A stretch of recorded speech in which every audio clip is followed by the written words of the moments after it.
Sugar never tasted so good. Sugar never tasted so good. Sugar never tasted good to me. Yeah. L'histoire de la collection de cette année et tout le scénario en fait qui est construit pour Noël. En fait, le scénario, l'idée même de la collection, c'est d'avoir en fait pris la lumière comme guide. En fait, on va le prendre de cette manière-là. La lumière, car c'est ce qui reflète dans les pupilles des enfants le bonheur, la joie.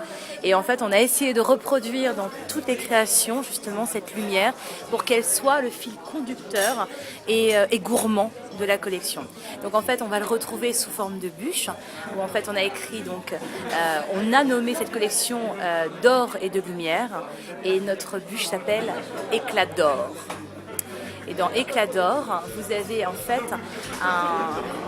une histoire qui se révèle en deux temps.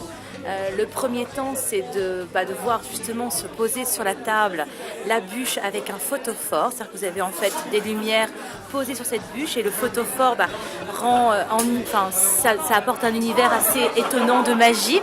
Et puis le deuxième temps, c'est qu'on retire le photophore et là arrive la gourmandise de la bûche, l'éclat d'or.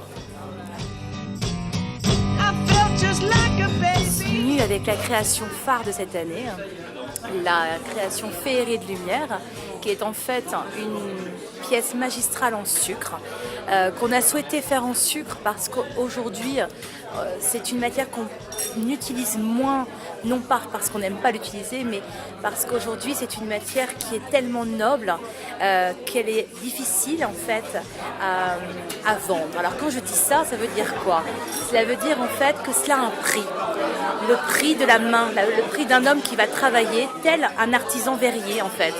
Et en fait, la Féerie de lumière, c'est en soi deux choses. C'est une pièce exceptionnelle avec laquelle toujours on retrouve la lumière, les bougies, mais aussi en fait un entremets qui va rentrer dans cette pièce unique et qui va servir en fait d'objet de présentation. Voilà. Donc en fait, on retrouve cette pièce en 329 exemplaires qui correspond à l'âge de la maison d'Aloyau. C'est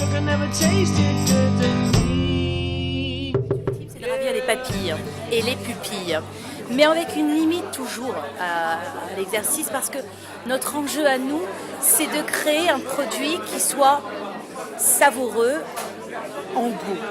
Donc en fait, je dis toujours que la limite de la création chez Daloyau, c'est le goût. Alors en fait, cela en fait une chose importante, c'est que notre produit, notre création, elle est juste bonne, mais elle est esthétiquement belle. Si on parle de la forme et du fond, l'envers du luxe, puisqu'on est quand même dans un monde de luxe, tu le définirais comment? L'envers du luxe, eh bien, c'est justement le manque d'attention humaine, parce qu'une marque de luxe, c'est avant tout créer l'excellence au quotidien, faire plaisir à l'autre. Donc en fait, je dirais que l'envers du luxe, c'est la déshumanisation d'un produit. Parce qu'un produit, c'est vivant. Vivant de toute l'âme poétique, de toute la richesse, la sensibilité que l'on a à vouloir procurer un plaisir. Et l'envers du luxe, c'est quand il n'y a plus rien de ça.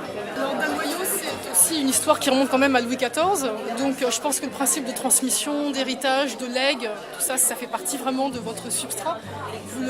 Ça se passe comment maintenant pour vous? Eh bien, écoutez, moi je suis ravie parce que j'ai toujours aimé ce que je faisais.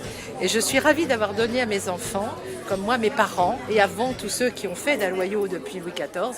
Je suis ravie parce qu'elle parle tellement du métier, parce qu'il y a la notion de métier dans ce qu'elle dit. Et le métier, c'est quoi? C'est faire des bonnes choses, avec des bons produits, de la qualité, et surtout de le faire avec amour, afin que les gens reçoivent cet amour. Et c'est ça qui est important, c'est de partager l'amour qu'on passe à le faire, on le fait avec vraiment amour. Et c'est pour le transmettre aux autres, et c'est très important, parce que c'est ça, la convivialité. Donc en fait, dans vos gâteaux, il y a aussi de l'amour filial, c'est ce que vous êtes en train de me dire. Et de l'amour tout court.